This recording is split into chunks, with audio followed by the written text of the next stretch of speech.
Hello and welcome back to the Give and Go. I'm your co-host Reynoso here with my boy Soltero. What's up, guys? Show them your hands. Show them what We're happens. going there right Show them now? your hands and show them Can what you happens. see it on the camera though? Good Lord, It man. shows? That's crazy. Jesus. It's the curse of Bayern Munich. The year that they don't win the title, Yeah. Soltero gets burned. I get burned, man. Second degree burns. Some real shit and some real pain, but Real pain.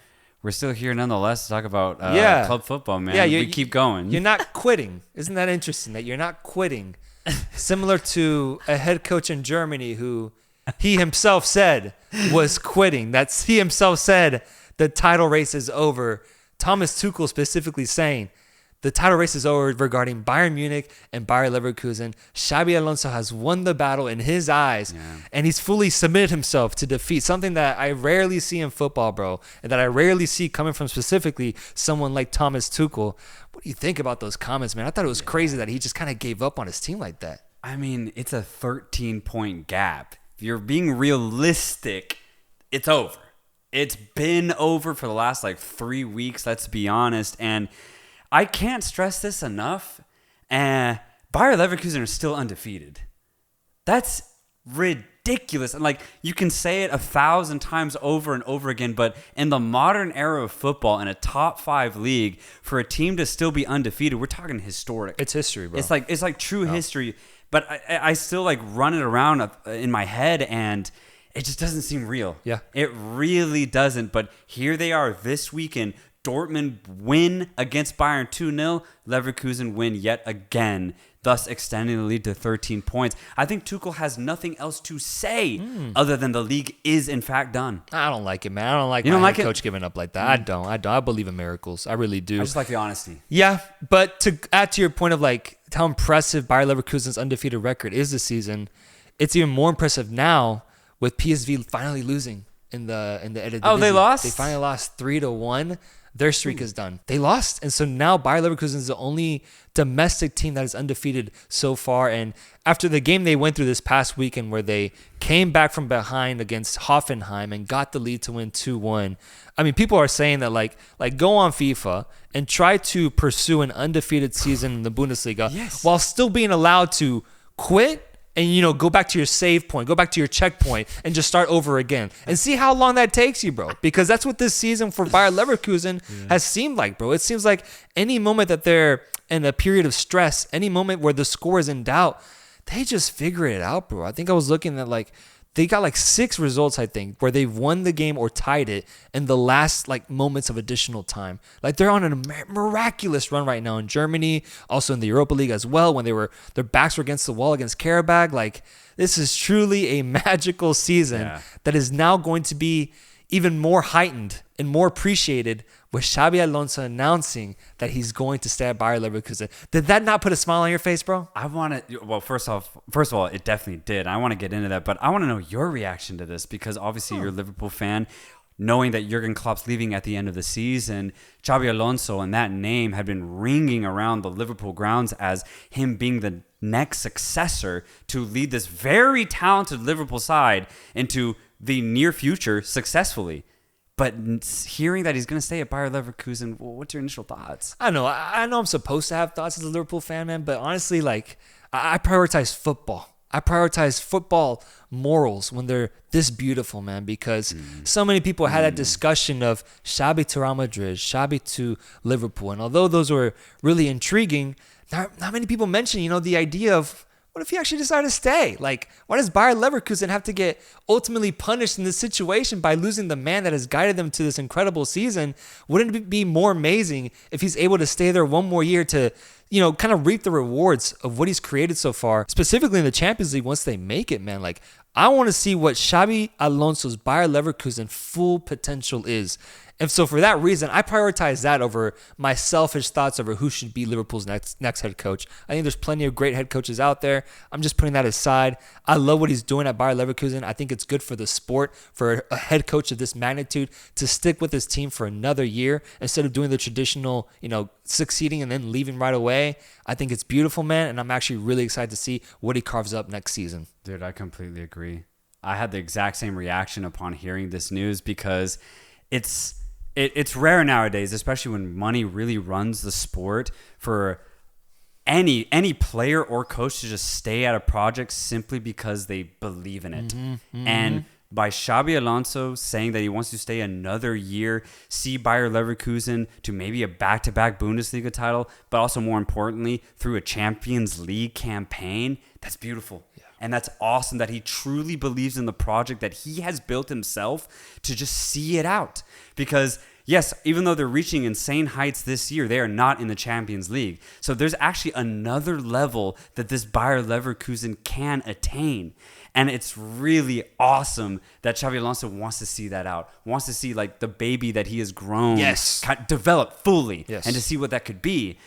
I get a little scared though, man, because he's effectively turning down one of the best prospects as a manager you could take in Liverpool. The Jude Bellingham of coaches, bro. Like when you think about his career path, man, like it's insane, dude. He had the option of going to the most historic Champions League club of all time at Real Madrid, or one of Europe's best teams in the past 5 years, and just the history behind it, Liverpool. Like he turned it down, dude, and that in itself is a little concerning, because will he ever get that chance again? That's my problem, because especially when you look at Liverpool, they probably have one of the most exciting teams in several different fronts. I mean, we've already seen, especially this calendar year, with a lot of injuries at Liverpool, how good their youth is. I mean, Connor Bradley is basically Andrew Robertson 2.0. He's a teenager. It's ridiculous how good a lot of these Liverpool youth have not only shown up for Liverpool this season, but also performed at such a high level. So you have youth going for you at Liverpool. But not only that, you have some of the best talent that are either pretty young or in their prime with, McAllister, Szoboszlai, Cody Gakpo, Luis Diaz, Darwin Nunez. Xabi Alonso could have been the manager of that. He could have taken the same tactics, same ideas that he has at Bayer Leverkusen, and no disrespect, employ it with just a world-class team. And he's basically saying no to that. But again, I love the principles behind it, because he's developing a project that he built at Leverkusen, which is beautiful. It is just crazy that he's turning down such an enormous opportunity at Liverpool. Yeah, it is insane, man. I think it just says a lot about his character, who he is as a coach ultimately. I love that he turned it down in this specific period of time. Like, he could have let these rumors just keep going on and kind of affect the team's mentality for the rest of the season, but he's just such a good coach. He's like, you know what? I got to put it into this right now. Makes a statement, decides to commit to the club. I mean, Bayer Leverkusen, of all teams to benefit from him, it's just crazy that they've really won this incredible manager over. His whole fan base, the whole team, the club, like, they're being gifted this incredible era under Xabi Alonso, and it's something that, as a Bayer Leverkusen fan, like, you're going to remember this for years, man, especially if they finish the season off with an undefeated record in the domestic league, but then also if they end up winning the DFB Pokal, which they're in the semifinal of right now, which I wanted to bring up because this week we have cup tournaments happening. You have the Coupe de France, you have the Copa del Rey, I believe. All the cup tournaments are happening midweek. But the one that I think has the most incredible storyline, the one that I think is just so fascinating from an outside point of view, is the DFB Pokal, because you have Bayer Leverkusen, the best team in Germany, who's on this insane run. But then you have two second division teams and one third division side as the other three teams in this bracket. No other first division team is here, bro. That's insane. Wait, that's crazy. That's crazy, bro. What the hell? And let me pull them up. I need to pull this up because I don't remember them from memory. That's insane. But it's insane to look at just the names and the situation Germany has found itself in terms of this cup tournament. It's Nuremberg, are they in there? It's Saarbrücken, okay, who's in the third division. Insane. Facing off against FC Kaiserslautern. Oh, yeah. FC Kaiserslautern, who's in the second division, but they're in 18th place. No, 16th place right now in the second division. And then Bayer Leverkusen is facing off against Dusseldorf, who's in the second division, and they're in third place. So it's crazy, bro. Will we actually be able to see it? Like, I feel like we haven't really captured that in our lifetime, like a lower division side winning a cup tournament. I mean, Bayer Leverkusen, who was this magical storyline, might be in the way of an even more magical storyline, man. That's crazy, man. I mean, when was the last time this has ever happened?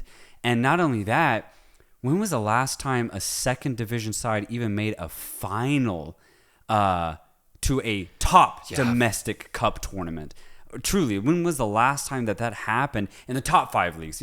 Maybe it happens in lower leagues, but this is absolutely insane. The closest parallel that I could make to this is when Wigan beat Manchester City in the FA Cup, but they were still in the Premier League that year. They got relegated the same year they won the Cup, but they were still in the Prem. You know what I mean? Yeah. The fact that there's 2 second division sides, a 3rd division side. So that means guaranteed either a 2nd or 3rd division side will be in the final. Yeah. That's insane. And I hope it's Saarbrücken specifically because they're the ones that knocked out Bayern. They knocked them out 2-1 with a game winner from Gauss in the 96th minute to win it. That's an insane storyline. Wow. Like for them to beat Germany's finest in terms of history, to make it to the final and then face off against the next great German team is so harsh. But man, they could be on an incredible run here, like a historic run that goes down in their club's history forever. Damn, that's insane. But I mean, for Alonso and Leverkusen, I mean, this is looking good. Yeah. This is looking real good. And not only that, but like treble talks, man, with Europa, the DFB, and then now the Bundesliga pretty much in lock, bro. That is like crazy. If you consider 2 of those just done already, no disrespect to the 2nd and 3rd division teams, then you just have to worry about Europa League. That'll be a tough task for sure, but treble's looking pretty doable for Alonso, honestly. Yeah, it's looking really doable. I mean, this bracket looks like a Final Four bracket, bro, with like these lower seeded teams making it this far. It's crazy. But I mentioned earlier in the season, I want to see Xabi Alonso win his silverware. I need to see that. Otherwise, I don't want this to go to waste, man. I really don't. It seems like the silverware is secure. Let's not get cocky here. Let's not get too confident. Let's win this Pokal and let's get the fuck out of here. The greatest title race in the world continued its action this weekend with Liverpool facing off against Brighton and Arsenal facing off against Manchester City. Let's get the Liverpool game out of the way because as a Liverpool fan, man, it's been a beautiful, beautiful Sunday afternoon, man. Like I've enjoyed myself completely today, waking up to this really positive result against Brighton, which started off kind of scary, man, with a Welbeck whacker. Dude. Beautiful goal. 6 minutes into the match, just completely surprising us. Hitting the top right corner of the net. Insane shot.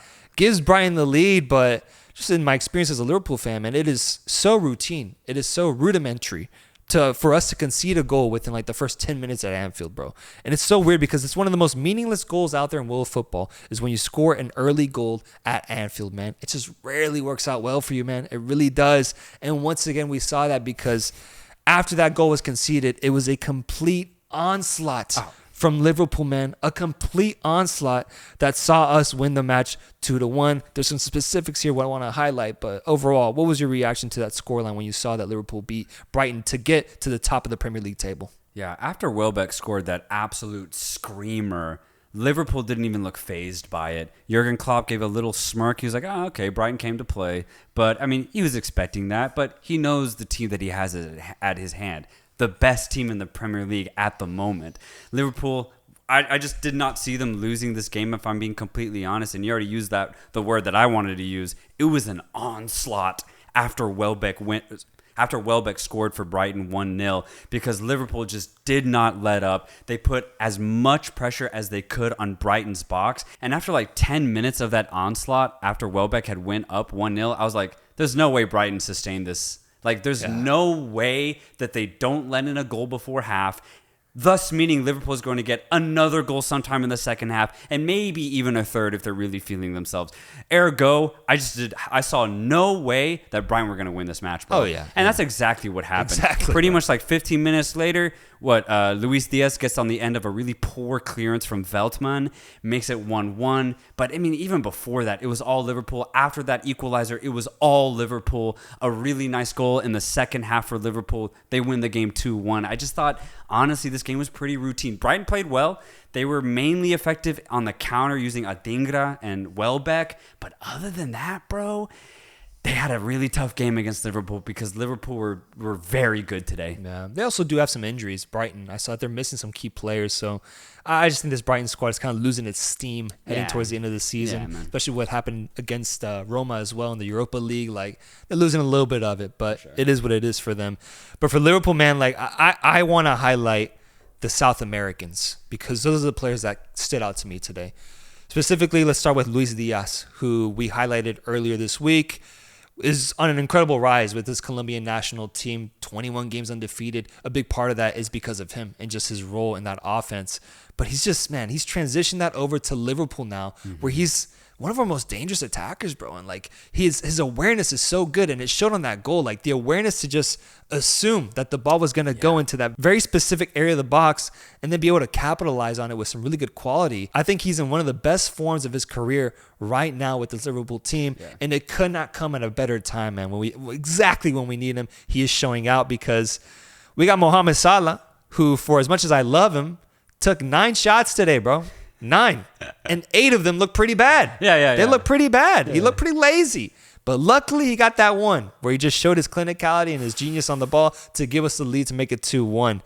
But that opportunity came from the greatness of Alexis McAllister, the other South American that I want to highlight. Highlight him for me, man. Because this what a dude, slip ball. He has been, oh my God. This dude has been sneaky, bro, this entire season with his composure, his calmness on the ball, but then his vision, the awareness to see a lingering Salah who just opens up for a slight second, slips the ball beautifully in, and it's a nice, tidy finish from the greatest Mohamed Salah. Alexis McAllister this whole season has been so consistent for us. His health has been very kind to him, and I just thought it was, kind of noteworthy that he was able to show his greatness against the team that he used to play for. Brighton, man. That's where we saw him. That's where we saw him thrive and have an incredible season last year. Having a highlight here that truly demonstrates his class and ability on the ball, but then also just, how good he is, bro. He is just so good, and it's why I think Brighton is suffering a little bit, not having him in that midfield. Maybe even more so than a guy like Moises Caicedo, bro, because Alexis McAllister, I think, is starting to prove himself as one of the best winners out there with what he was able to do in the World Cup, and now here in the Premier League as he's part of the midfield for the top team in the fucking league, bro. Let's go, man. Let's go. Big win. Huge win. But yeah, talk about threading the needle on that assist from McAllister. What I love about him is obviously he's a creator. He's a provider for this Liverpool team, pulling the strings, feeding that front three. But what I really love about McAllister, dude, is he's pretty unpredictable. I never really know if he's going to pop the ball over the top for a nice little cheeky chip pass, or if he's going to thread the needle on the ground like he did with that Mohamed Salah assist. But a lot of the times, he'll just play a nice, simple lateral pass. He can really do it all. His technique on the ball is one of the best out there from an attacking midfield perspective. But I just love what he can do with the ball, because effectively off the pass, he can do anything. Yeah. And I think that's what makes him so deadly. And it's like you said, he's been so consistent at it, because even if he kind of has like a quiet game or like a quiet half, he always has the ability to make that one insane pass. Yeah. And I mean, we saw it today, and we've seen it all season long. McAllister's elite, bro, and he's a joy to watch. Yeah, he's the one that made the pass against Nottingham Forest where Darwin Núñez tied it last minute. Last play of the game, beautiful floated ball in to give us the tie, man. Incredible. Can you name the club that Alexis McAllister started at? His whole career at? The first club? I know from Brighton, he came from Boca, right? Wasn't it Boca? But Boca's not the first? No, that's not the first club. Yeah. Then can I guess? Yes. Okay, it's Argentina, right? Yes, it's Argentine. Does the club start with the letter A? Yes. Aldo Civi. No! Fuck. You had it in the bag, bro! Argentinos Juniors? Yes! Fuck! That's the A club you went with? I thought you had it. I thought he looked good in that green and yellow. It was Argentinos Juniors, man. Really, that's though? where he started. No way. I just saw a photo today because I thought it was Boca as well. It wasn't Or was Boca? it River? It might have been River. No, it was Boca. No, it was Boca. It was Boca. Okay, I don't want to confuse that. It was definitely Can't Boca. get that wrong. Can't get that wrong. Yeah, but I remember seeing a photo today where it was him and an Argentinos Junior. I put it up on the screen. Really? Crazy, dude. That's what was he he started. saying? What was he saying? What do you mean? Oh, you saw like an old photo. It was a photo. Oh, okay, yeah. okay. But, I mean, real quick, Argentinos Junior leading the Argentine table right now, by the way. Shout out. My favorite Argentine club has always been Argentinos Juniors. The club that birthed Diego Maradona is now at the top of the table. They had a terrible season last year. I remember keeping up with their numbers. Yeah. Really bad. This year, they're looking good right now. Okay, dope. In their own half of the table, because remember, it's split in two in Argentina. Right. So keep an eye on that, man. All right, Argentinos Juniors. But yes, Alexis McAllister. And lastly, I just want to read this. Virgil van Dijk. First in aerial duels won. First in blocks. First in clearances. Oh, my First in God. interceptions. First in touches in the entire Premier League. What do you have to say about that? I got a gun pointed at you. I mean, we've been saying it for years, and everybody knows it. I mean, that's an insane group of statistics. But yeah, I mean, probably the best defender in the world. I think so. And I just can't believe he's having a season of this quality after the injury he suffered.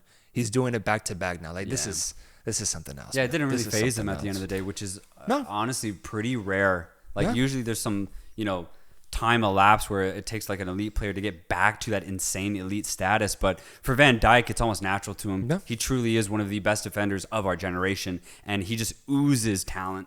Yeah. And now, transitioning over to why the importance of this game was heightened is because of the game that followed it, with Arsenal facing off against Manchester City at the Etihad, ending in a 0-0 draw, man. What a weird game. Go off. What a weird game. But I mean, the first half had nothing in it. Yeah. There was that, one header off of a corner kick from Nathan Ake. It goes straight to David Raya. But other than that, it was a lot of City possession. Arsenal working really hard, not getting stretched. That's the thing. It's not like City were just dominating Arsenal and it looked like they were going to get a goal. They just had a lot of possession. Arsenal were fighting back very well defensively and then just kind of using the counter. Saka coming off of a little knock, didn't fully look like himself. Gabriel Jesus made an appearance. Honestly, was not expecting to see him. Man, yeah. But I thought he had good moments like he usually does, right? Martinelli made a very late appearance, but again, he's coming off of an injury. I think all things considered, Arsenal got what they wanted, a draw on the road. But I don't know. I'm just, I'm left pretty underwhelmed by this result. Yeah. Oh, yeah. Yeah. A lot of people were, bro. Yeah, a lot bro. of people. I mean, people were pointing out how this game had, I believe, 8 center backs starting in this team and 4 defensive midfielders on the pitch. Wow. With Rodri and Kovacic starting for Manchester City and Declan Rice and Jorginho starting for Arsenal. Like, it was set out to be a very defensive game. Thus, they kind of canceled each other out and gave us ultimately a really boring match, man. And that's the thing is, even in the second half, I thought City played a much better second half, by the way. There was a moment when Pep Guardiola decided to go offensive. He brings on Jack Grealish and Jeremy Doku, keeping on Bernardo Silva and Erling Haaland, which I thought, okay, that's good. He has 4 attackers now. But it didn't really change anything because it was that classic Manchester City patience that Pep Guardiola has been employing this entire season, where they keep a lot of the ball, they just kind of probe in and around the box, but very little risks are taken. And I think it's why City aren't in first place, man. It's why, even though they have maybe the better squad, let's say, or the biggest squad depth-wise in England, but why they're not first, bro, because Pep Guardiola is just not taking as many risks, I think, as he has in the past.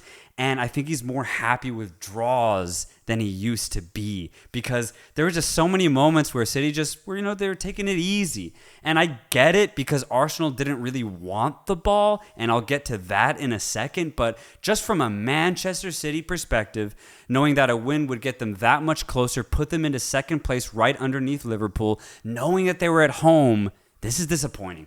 This is very disappointing. But when you really look at it, I guess it's not too surprising because, I mean, that game against Liverpool were the better side. Even though it was 1-1, Liverpool were the better team. And today against Arsenal, I think it showed why City did not beat Liverpool, because if we go off of these last couple weeks, Liverpool is the best team in the Prem right now. Yeah, 100%. I think the stat that really heightens what you're talking about is the fact that, and this is just crazy to me to consider that Manchester City has done this entire season. They have not gotten a victory against the top 5. That's man. crazy. That's crazy. That's insane to think about a Manchester City side not being able to take down Villa, not being able to take down Tottenham, not even Arsenal, Liverpool, like at least once, dude. And that's why they're here. Like, it's actually crazy that they're in this position despite not being able to do that, if we're being honest, because they're able to trash every other team outside of the top 5. But still, it's very, very concerning to the point where I left this match a little concerned about this matchup against Real Madrid, because I do think they need to be able to play out. They need to be back at that vintage Manchester City level to be able to fully take down this Real Madrid side that has improved, man. Has your concern not been changed with that? It definitely has a little bit. It's just that I think Madrid can also themselves be a lot better. So I think it's 2 teams that aren't in their best form right now going at each other. So as I said in the UEFA Champions League preview, I do think the City-Madrid tie is going to be very tight, but I think overall City's still the better team, which is why I'm not ultimately concerned. I mean, I'm a little worried that they won't go through, but I just think Madrid also have their problems. Yeah, I don't know, man. Pep's been acting weird lately. You notice that? Yeah, a little weird. Yeah, a little weird. Yeah, he looks a little bit more stressed, I would say, just in general. He doesn't also look as involved on the sideline as he usually does. Not as dramatic. Not as dramatic. More emotional. They asked him what he thought about Arteta's low block towards the end of the game, and like just how do you suppose you could have broken it? And he said, I don't know, kill someone maybe. Is that what he said? He said, kill someone. Like, that's the way to break down this low block. I don't know what it was. I think it's just that frustration. Man. I think it's frustration. Low-key, maybe it's Pep that needs to take a sabbatical, not Klopp.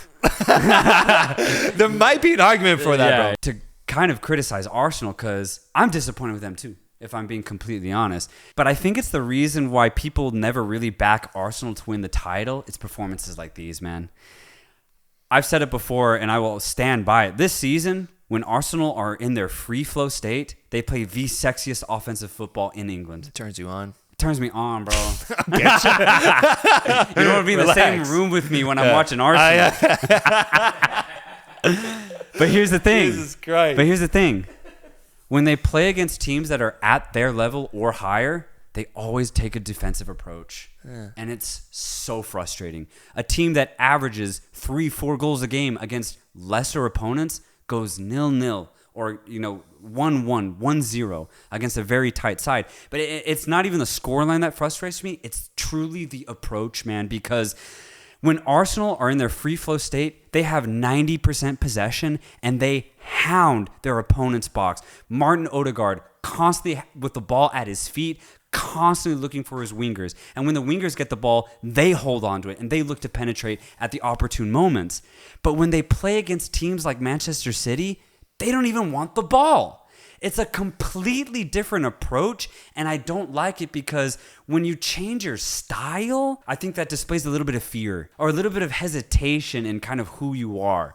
And I understand you want to be a little bit more conservative because Manchester City pose a lot of offensive threats, but I just wish Arsenal in these matches would go on a 20-minute spell in each half where they say fuck it and play their style of football. But they never do that, bro. Against teams that are always at their level or higher, they succumb to their opponent's style and always take a defensive, counter-attacking approach. And I hate that because that's not how they win games. Arsenal don't win games by not having the ball. They always win games by having the ball at their feet and moving it very quickly. And again, I understand City pose a lot of offensive threats, but you're just not going to win playing a different style that you're not used to. Yeah, I agree with that. I think the only slight adjustment I would make to that statement is they play that way specifically against City. They beat Liverpool, bro. They killed us, actually. 3 goals on us. And for the past 2 years now, they've actually played up to our level. Even last year when they were on that title-like run, they actually got our number, bro. And I think that said a lot about just their approach. They're not as scared of Liverpool as I think they are with Manchester City. I think when they see that light blue across the pitch, they get into like this little brother type mentality, which makes sense if you look at where that came from, bro. Yeah. Being fucking Pep's assistant. And I think it's why you see them have 28% possession today, bro. It's pathetic, though, is what I'm saying. 6 shots total, 0.66 expected goals generated, only 2 on target. It is pathetic, but I think City specifically brings out this side of them more than any other team. Okay, yeah, I absolutely can agree with that. It also was that Manchester City match last year that basically broke their title run and that lost all hope as an Arsenal fan. But I will also say, though, Liverpool have turned into a different team this last month. Like these last 4 weeks, Liverpool have proven themselves to be the best team in England. And just to kind of add on to that, at the end of this weekend, with 7 games left, something like that, maybe 8 games, with 9, with 9 games remaining, I think this is now Liverpool's title. I really do. If they play the way that they played against Brighton, the way that they've been playing the last 3 to 4 weeks, I do not see them losing this title, even when they play Tottenham, which will be a tricky test. I think Liverpool will be able to just withstand all of the opponents, even with Manchester City and Arsenal right behind them, because Liverpool are playing the best football in England. I honestly don't see a team holding them to a scoreless result, if I'm being completely honest. And also just the energy, man. Like, the youngins are stepping up. You named out the Virgil van Dijk stats. Like, there's so much going right for Liverpool right now that I don't want to get you too cocky or whatever, but I think Liverpool are gonna win this league based off of the recent performances. 2-point gap up top. I think that's big. I think the fact that Arsenal and Man City tied is huge here as well. Liverpool fans have had an incredible day so far. The Jurgen Klopp factor. That's it. You just highlighted it. There's a weird isn't the right word, man. There's a truly, and we say this word a lot on here, magical, but like I'm talking like truly like wizard-like magic is happening, because with every single game that passes with Jurgen Klopp on the sideline, it's like when Voldemort lost like a Horcrux. Like a part of me starts missing after every single game, after the countdown of we have 9 games left with Jurgen Klopp, we have 8 games, 7. A little bit of my soul leaves me little by little, and I think that's being expressed in the energy that we see on the pitch. Anfield's going crazy right now. Yeah. But then I think the infectious energy is really getting to the players and the form. Today we started McAllister, Endo, and Szoboszlai. The first time that we started essentially our best midfield 3 for the first time in a long time due to injuries. Like, timing-wise, I agree with you. Yeah. It's starting to ramp up for us now in a really good way. I'm excited. I am. I'm not cocky. I'm not confident. I still think Manchester City is very much in this, but there is an element of Manchester City still not having fully woken up yet, bro, that I think I'm actually very happy about as a Liverpool fan. I think there's an element of just lack of experience, maybe getting in their heads, that will show itself once again. Yeah. I do have Liverpool winning the title as well, but maybe not as convincingly as you're proposing it, because I do see Manchester City just staying there somehow. Yeah, I get that. I just think the way that Liverpool are playing, if you consider that they'll play the same caliber of teams as Manchester City, then I think they'll always win, just like City will too. The difference is they have a point gap, and I think that point gap is going to come into play come the end of the season, obviously. But it's still tight, right? Arsenal and City are still in the title race. Anything can happen with 9 games remaining. That's a ridiculous amount. But I just think if Liverpool would just maintain their form for another month and a half, they will win the league. One of these guys loses. One of these teams loses. I think they're completely out of it. Yeah. And that's crazy to say. Yeah. But the stakes are so incredibly high. So I was weirdly excited going to the La Liga title race this weekend. And I think if you're a Barcelona fan, you'll completely understand what I'm saying. And it's because slowly but very surely, Barcelona have been chipping at Real Madrid's title lead right now. It was Girona in second place for the longest time. But after, the last match week, it was Barcelona now in that second place position. An 8-point gap. Barcelona playing first on Saturday against very low side Las Palmas. So I was very excited to see with that win, they would then temporarily cut the gap to just 5 points. Madrid having a game on Sunday against a pretty informed Athletic side. So going in this La Liga weekend, I was like, okay, there's actually something here, because if you cut that gap to 5 points with a slightly inexperienced Madrid side, I think some mentals come into play for sure. Yeah. And you've been looking at the way Barcelona have been playing this last month, similar to Liverpool. They're in the best form of the season. So I just think Madrid are wary of that, and they have to be, because if they get even just a little bit complacent, I actually can't see Barcelona getting very close to Madrid in this title race. So I catch the game on Saturday, Barcelona-Las Palmas, and it was actually really entertaining for the first 15 minutes, because Las Palmas surprisingly just went all out, or actually unsurprisingly, considering that the coach likes a very offensive approach to the game. But it was really exhilarating to see, because Las Palmas, they would just get the ball high up the pitch and they would immediately go. They actually got some really meaningful shots on target very early on. Barcelona looked stretched. I was like, oh shit, this is not going to be as easy as I thought. But then Barcelona just started breaking that high line of Las Palmas pretty much every single play. And similar to that Liverpool-Brighton game, I was like, there is no way Las Palmas go 90 minutes without conceding. There's just no way. Yeah. They're basically playing a game where they're sole plan is to outscore Barcelona. Okay. And that's, I just think, a very dangerous game, bro, especially in the form that Barcelona are in. But it was actually a fucking red card in like, I think the 25th or 30th minute. The Las Palmas goalkeeper comes way, and you need to say, everyone needs to go see this highlight. Okay. It's actually kind of brutal. Like, he trucks right through Rafinha, like completely trucks him 40 yards outside of his box. It's a ridiculous play, rightfully a red, and the game was over after that. Like, wow. Barcelona didn't even really try the rest of the match. They didn't need to. They eventually get a goal. They only win by 1, but honestly, I'm not even going to look into it because it was just a weird game all around. Like, Barcelona knew they were the better team. They didn't really press the situation because they were up a man the entire match pretty much. And so it ends 1-0, a weird game overall. But nonetheless, Rafinha with a beautiful header to make it 1-0. But yeah, that was ultimately the difference. Again, just a weird game. I don't want to look too into it simply because Las Palmas also just went very defensive after the red card. The entire dynamic of the game changed after that red. But yeah, Barcelona cut the gap momentarily to 5 points. Madrid then play Athletic on Sunday. And keep in mind, Athletic are also in very good form right now. And they also are in a cup final next week against Mallorca. So they've got a lot on the line. And they also occupy the last Champions League spot that your beloved Atletico Madrid is trying to get. Absolutely. Now, here's the thing, though. They're playing at the Bernabeu, and I believe the last time they won there was like in 2005. Shit, man, that's not looking too good. It's not looking good, bro. And the game starts off with a Rodrigo.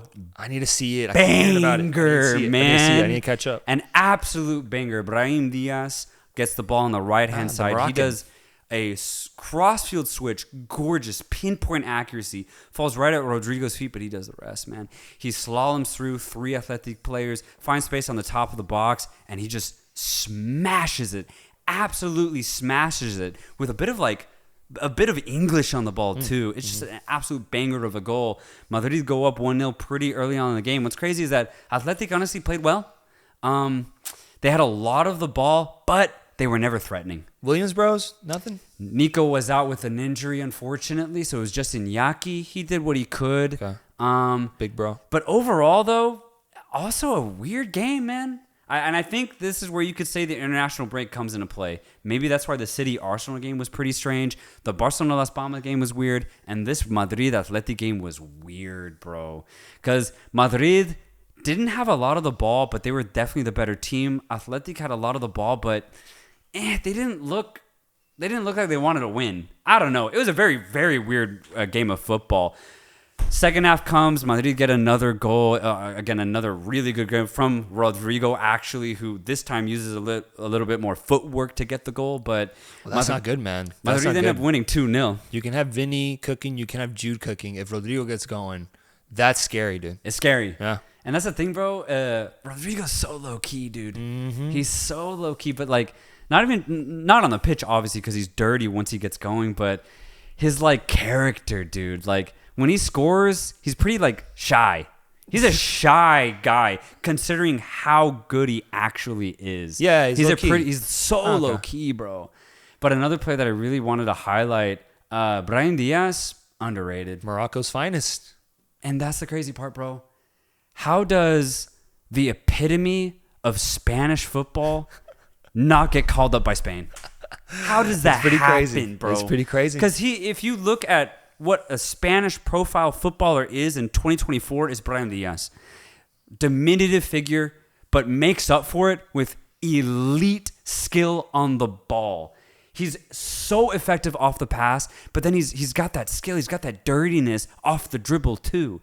And more importantly, he's a creator. He's a provider, pulling the strings from a wide position. He can cut inside. He can stay out. He can stay out wide too and send in crosses. He's so good with the ball at his feet, and yet the Spanish Federation never saw it fit to call him up to the national team. Crazy. I don't get it. Crazy. It's like his own kin, dude. Like he is also super physical, bro. This dude is a fighter. Like I'll see him scrap up in the midfield like crazy.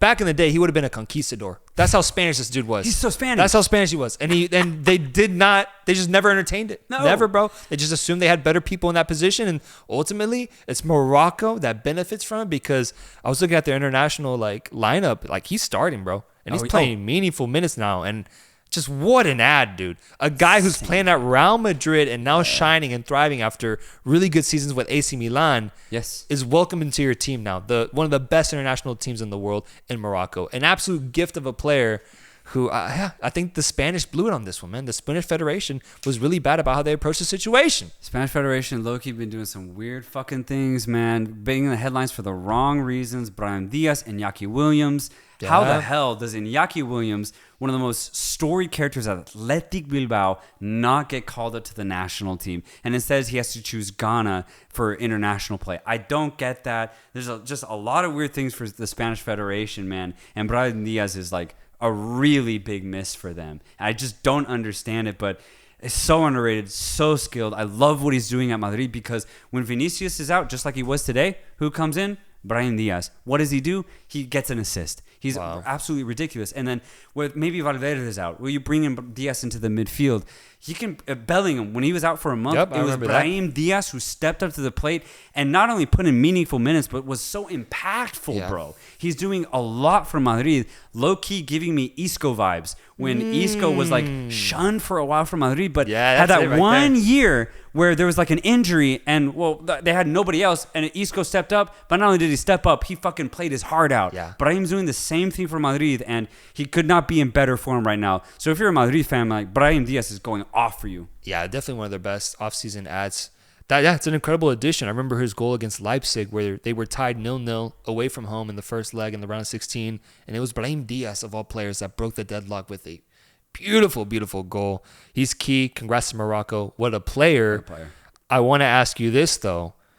I mean, Atleti Champions League, how are we looking here? How you feeling, bro? You pretty confident that Atletico Madrid is going to get that Champions League spot over Athletic Club, who just lost against Real Madrid? You face off against Villarreal tomorrow. You feeling pretty confident? You never even mentioned this to me off screen. So are you you're a little cocky here? Is that what I'm getting? Yeah, I'm not going to get worried till the 36th match day. Damn, bro. Yeah. I'm not worried. All right, man. I'm not worried. I'm not worried till then. Okay. I'm just saying, I'm surprised Athletic came out of they're in great form. Oh, they're in great form. Maybe they want to hold on to this spot. That's the thing. Who's to assume that they don't want that? They have the cup coming, and that's going to take a lot of mental energy for them. That's only going to help Atletico. We're fine. What was your last result in the league, bro? It wasn't good, right? Yeah. 3-0 against Barcelona. Yeah. Okay. Well, all right, then I'll check back in with you on that. I do think Atletico will get it back. I do. But I think it's going to be a stressful experience, man. When was Atletico not in the Champions League, man? I feel like it's been a while, personally. And so you yourself even said it, that you would never consider getting rid of Diego Simeone if he's consistently getting top 4 finishes in La Liga. Right. I mean, finishing 5th isn't a fireable offense, but it's still pretty surprising given that they've made it so far in the Champions League already. And that's why I don't want to say anything till it's a reality, right? There's still a lot of football left in Spain. It's not like the gap is huge or anything like that. It's right there. So I'm not going to get worried till it's way later. Okay. Right? Do you see what I'm saying? I don't want to make any statements about Atletico and their ultimate performance at the end of the season until we're there. I'm just saying, man. I hear what you're saying. Come on, give me something, man. I'm getting arrogant, salty right now, man. There's got to be a little bit more here. There's got to be a little bit more. I need to see you in the Champions League, bro. Because then that would mean that I went a whole season without Liverpool in the Champions League while you were there. Next season, we're going to be doing the fucking pod, and I'm going to have my team in the Champions League. You're not going to be there with me, bro? For real? But why stress if it's not a reality yet? Why stress? No, it's a reality, bro. You're in 5th right now. No, I know. But it's not looking like we're going to definitively stay in 5th. Not yet. Tomorrow's important. Right. Tomorrow's very important. That's what I'm saying. I'm with you, bro. I'm just saying there needs to be a little bit more fear, anxiety maybe. I don't know what the word is. No, that's what I'm saying is there doesn't need to be. I don't need that. I don't need that. It's away at home to Villarreal tomorrow.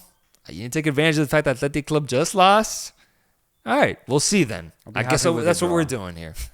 All right, man. Guys, let us know in the comments. Do you think Atletico Madrid will pull off this miracle of getting into 4th place? And beyond that, what did you guys think about this Arsenal-Manchester City game? What do you think about Bayer Leverkusen going on this incredible run? The DFB Pokal? Anything world football related, we're here to discuss in the comments. Guys, thank you for talking football with us. It's me, Soltero, checking in with y'all. And we'll see you guys very, very soon. Peace.